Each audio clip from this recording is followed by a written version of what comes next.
Agradezco la oportunidad de poder exponer ante este alto tribunal algunos puntos que, como científico y médico genetista, considero relevantes.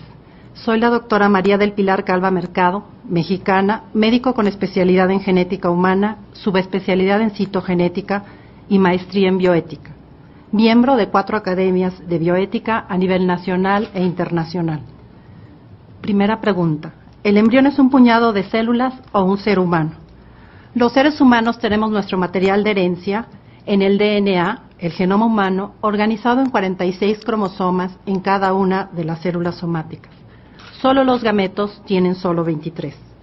El primer evento en la formación de un individuo humano es la fusión del óvulo y el espermatozoide. Esto se conoce como concepción, fecundación o fertilización. Bioquímicamente, este proceso es complejo. Solamente un espermatozoide atravesará la membrana citoplasmática del óvulo. La singamia, que es la unión del pronúcleo masculino y femenino. En ese momento, 2 sistemas, el óvulo y el espermatozoide, dejan de funcionar en forma individual y constituyen un nuevo sistema, un nuevo genoma que comienza a operar como una unidad llamada cigoto o embrión unicelular. Una vez ocurrida la concepción, se observa un proceso vital que no se detendrá hasta la muerte del individuo. Evidencias genéticas del estatuto humano del embrión. Son 3. La primera, la individualidad genética del cigoto. Desde el momento mismo de la fecundación, inicia la existencia de una nueva vida, específicamente humana, dotada de un código genético único e irrepetible, no idéntico ni al del padre ni al de la madre. El proyecto Genoma Humano, quizás uno de los avances más recientes, ha demostrado que un ser humano es distinto a otro en menos del 1% de sus genes. Esto es lo que lo hace individual. Y esta realidad se observa desde que fuimos cigotos. Esto se debe, por una parte, a la segregación de los cromosomas homólogos, descrita por Gregorio Mendel, después confirmada por Watson y Crick y recientemente por los estudios del genoma humano. Consiste justamente en que ese par de cromosomas, uno paterno y uno materno, se distribuyan de forma azarosa en alguna de las 2 nuevas células. Por otra parte, el entrecruzamiento o crossing over, bien estudiado en el proceso de la meiosis, consiste en que se intercambien de 3 a 8 segmentos en lugares diferentes en la formación de los gametos. Así, tanto la segregación como el entrecruzamiento, claramente estudiados por la genética, hacen evidente que el resultado de la concepción es un genoma humano completo, pero este genoma es además individual, es decir, esta combinación no ha existido. Por lo tanto, es un individuo humano sin lugar a duda para la ciencia. Durante el desarrollo embrionario, conforme se dividen y se especializan las células, nada nuevo es aprendido por el DNA, sino progresivamente muchas cosas son olvidadas. La información está escrita desde la primera célula y no será progresivamente escrita en otras. Esto no es una teoría ni una suposición, sino la información que la genética ha constatado sin lugar a duda. Algunos científicos, tristemente, no presentan la realidad completa y solo dicen que en el momento de la concepción se completa el genoma humano, lo cual los lleva erróneamente a deducir que el cigoto es igual a cualquier célula del cuerpo. Han olvidado hablar de la individualidad, es decir, de la constatación de que el cigoto tiene una genética diferente a la de cualquier ser humano que haya existido, incluso a la de sus padres. Segunda evidencia, la continuidad de su desarrollo. Durante el desarrollo progresivo del embrión, desde cigoto, la primera célula se divide y se organiza sin cesar hacia su plenitud. Todo se realiza en tiempo según un proceso continuo e ininterrumpido, fijado por un programa inicial contenido en el genoma humano.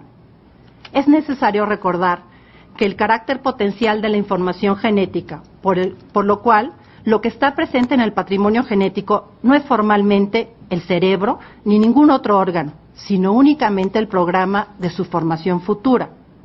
Sin embargo, aunque no sea una presencia formal, tampoco se trata de una posibilidad abstracta e indeterminada, sino real, materialmente presente en la estructura química del ADN, además con sus características específicas e individuales.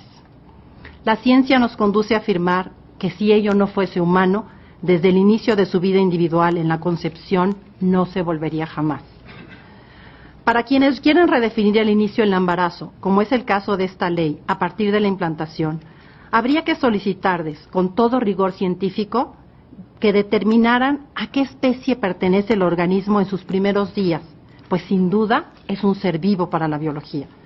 Además, tendrían que poder explicar cómo sucede el proceso de cambio de una especie en otra, que se conoce como evolución, en escasos 14 días, cuando la evolución, sabemos, ha tardado millones de años. Es en el terreno de las creencias, no de la ciencia, pretender afirmar que la vida inicia en la implantación. Otro engaño utilizado frecuentemente es reducir a un ser humano a la manifestación de una de sus características, la capacidad de razonar y sentir. El ser humano, desde su concepción, tiene inscrito en su genoma la capacidad de pensar, razonar y sentir. Solo hay que permitir que se desarrolle para que lo pueda expresar. Pero si nace sin esta capacidad, como las personas con discapacidad mental, o la pierde, no afirmaríamos que no es un ser humano. Por ejemplo, un perro antes del nacimiento, si tiene un problema en sus cuerdas vocales y no ladra, no podríamos afirmar que puesto no ladra no es perro. Más bien, si ladra, puedo afirmar que es perro. Pero si no lo hace simplemente porque está dormido, no puedo decir que no lo sea. Es al revés, puesto que él es perro, podrá ladrar. Tercera, la autonomía de la vida prenatal. El embrión, y solamente él, es quien con un mensaje químico estimula el funcionamiento del cuerpo lúteo del ovario y suspende el ciclo menstrual de la madre.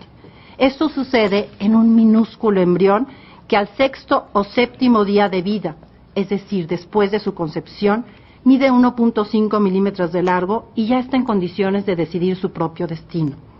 El proceso de formación del embrión es autónomo, no obstante la íntima relación que se instaura con el cuerpo de la madre. En el periodo que precede la implantación, cuando el embrión parece más precario y débil, su autonomía es paradójicamente mayor, como lo demuestran las técnicas de fecundación in vitro. Decir que una mujer tiene derecho sobre su cuerpo es una inexactitud y una irrealidad científica, pues un embrión desde el momento de la concepción no es parte del cuerpo de la madre. Las células de la madre y del embrión son diferentes en su genética y en su inmunología. El principio de la duda. A pesar de las evidencias científicas, todavía existen científicos que dicen que hasta las 12 semanas es una masa de células. Entonces nos encontraríamos ante dos posibilidades. Ante la duda, tratar a una masa de células como un ser humano o a un ser humano como una masa de células. Por supuesto, tendría que ser lo primero. Otra cuestión que me preocupa es poner a su consideración la redefinición del embarazo, que ya se ha contemplado en diversas leyes, como ha sido mencionado. En medicina se considera que la vida inicia en el momento de la concepción y en ese momento se habla de un embarazo presuntivo. La redefinición del embarazo, peligrosamente, abre la puerta a nuevas amenazas, la manipulación y la utilización de los embriones sobrantes, la clonación, la obtención de células madre embrionarias e incluso la venta de embriones humanos, ya que todos estos procesos se dan antes de la implantación. Entonces, el embrión es cosificado.